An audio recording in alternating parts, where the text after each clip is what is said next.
বাংলাদেশে অনেক রোগী এখন কিডনিতে পাথর রোগে ভুগতেছে। এই কিডনিতে পাথর কিভাবে হয়, কেন হয়, লক্ষণ কি, আর চিকিৎসা কি, এই সব কিছু নিয়ে আজকে আলোচনা করব। নর্মালি আমাদের যে কিডনি স্টোন হয়, মানে কিডনিতে যে পাথর হয়, তার কম্পোজিশন হচ্ছে ক্যালসিয়াম অক্সালেট মনোহাইড্রেট অথবা ইউরিক অ্যাসিড থেকেও আমাদের কিডনিতে পাথর হতে পারে। কিডনিতে পাথর হলে যে ওই পাথরটা শুধু কিডনিতেই থাকবে তা না, কিডনি থেকে আমাদের দুইটা নালী বের হয়েছে, যা মূত্রনালী। এই মূত্রনালীতেও কিন্তু আমাদের ওই পাথরটা চলে আসতে পারে, অথবা ইউরিনারি ব্লাডার মানে মূত্রথলিতেও আসতে পারে। অনেক সময় পেনিসে এসেও আটকে যেতে পারে। এ সময় আপনার মূত্রের সাথে রক্ত যেতে পারে, আপনার পিঠের দিকে অথবা কোমরে ব্যথা করতে পারে। অনেক সময় হয় যে পাথরের কারণে আপনার মূত্রটা আটকে যেতে পারে, মূত্র হবে না, এরকম দেখা যায়।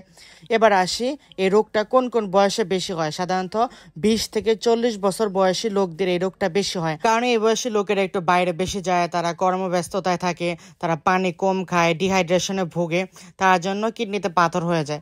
বিশেষ করে কিছু কিছু শিশুদের ক্ষেত্রেও এই রোগটা হয়, কিন্তু তাদের পানি কম খাওয়ার কারণে না, মানে পানি কম খেলেও তাদের এই রোগটা হয়, কিন্তু তাদের কোনো আদার মেটাবলিক ডিসঅর্ডার আছে কিনা, তারা বেশি পরিমাণ মাছ মাংস খায় কিনা।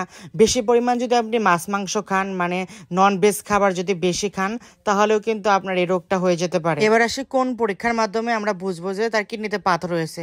সে তো তার সমস্যার কথাগুলো বললো, এতে তো আমি কনফার্ম হতে পারবো না যে তার কিডনিতে পাথর হয়েছে। তাকে আলট্রাসোনোগ্রাম টেস্ট দেওয়া হবে, তার কিডনিতে এক্সরে করতে হবে। এসব করার মাধ্যমে তার কিডনিতে পাথর আছে কিনা, পাথর থাকলেও তার সাইজ কত, শেপ কত, কোন দিকে পাথরটা আছে, কয়টা পাথর আছে, সবকিছু এসব পরীক্ষার মাধ্যমে জানা যায়। এবার আসি, পাথরটা যদি ছোট হয় তাহলে ওষুধের মাধ্যমে গলিয়ে ফেলা যায়। তার জন্য আপনার কোমরে ব্যথা কিংবা আদার কোনো সিমটম দিয়ে রক্ত আসা, মূত্র করতে সমস্যা তৈরি হওয়া, এসব সমস্যা দেখা দিলে আপনি ডাক্তারের কাছে গিয়ে পরামর্শ নেবেন।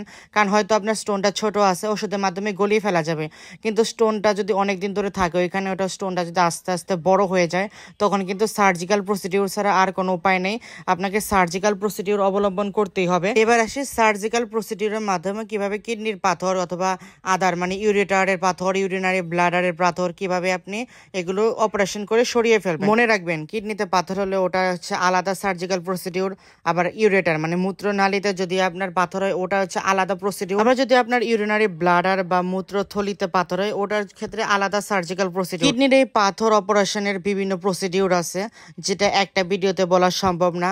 তবে মনে রাখবেন, আপনার কিডনির পাথরের সাইজ আর শেপ যত ছোট হবে তত তাড়াতাড়ি আপনার এই রোগ থেকে বাঁচতে পারবেন। কিন্তু আপনি যদি রোগটা নিয়ে বসে থাকেন, সাইজ আর শেপটা যত বড় হবে আপনার কষ্ট তত বেশি হবে। আমি নেক্সট ভিডিওতে কিডনির পাথর সরানোর যতগুলো প্রসিডিউর আছে, সার্জিক্যাল প্রসিডিউর, সবগুলো এক্সপ্লেন করব, সবগুলো একটা একটা করে ব্যাখ্যা করব।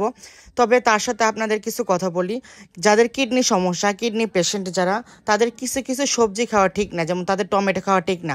আমি আগেই বলেছিলাম যে টমেটোতে অনেক পরিমাণে ইউরিক অ্যাসিড আছে, আর ইউরিক অ্যাসিডটা যদি বেশি পরিমাণে আপনি খান, ওই ইউরিক অ্যাসিড থেকে আবার পাথর হয়ে যেতে পারে। তার জন্য আপনারা যারা কিডনি পেশেন্ট তারা এই টমেটোটা খাবেন। তবে আপনি যদি কিডনি পেশেন্ট না হন তাহলে আপনি টমেটো খেতে পারবেন। টমেটো খুবই উপকারী একটা সবজি, কিন্তু সবসময় এটা উপকার করে না। এর যে অপকার দিক আছে এটাও আমাদের খেয়াল রাখতে হবে। আমি আগেই বলে দিয়েছি যে কিডনি পেশেন্টরা টমেটো খাবেন না। আপনি যদি কিডনি পেশেন্ট না হন তাহলে টমেটো খাবেন।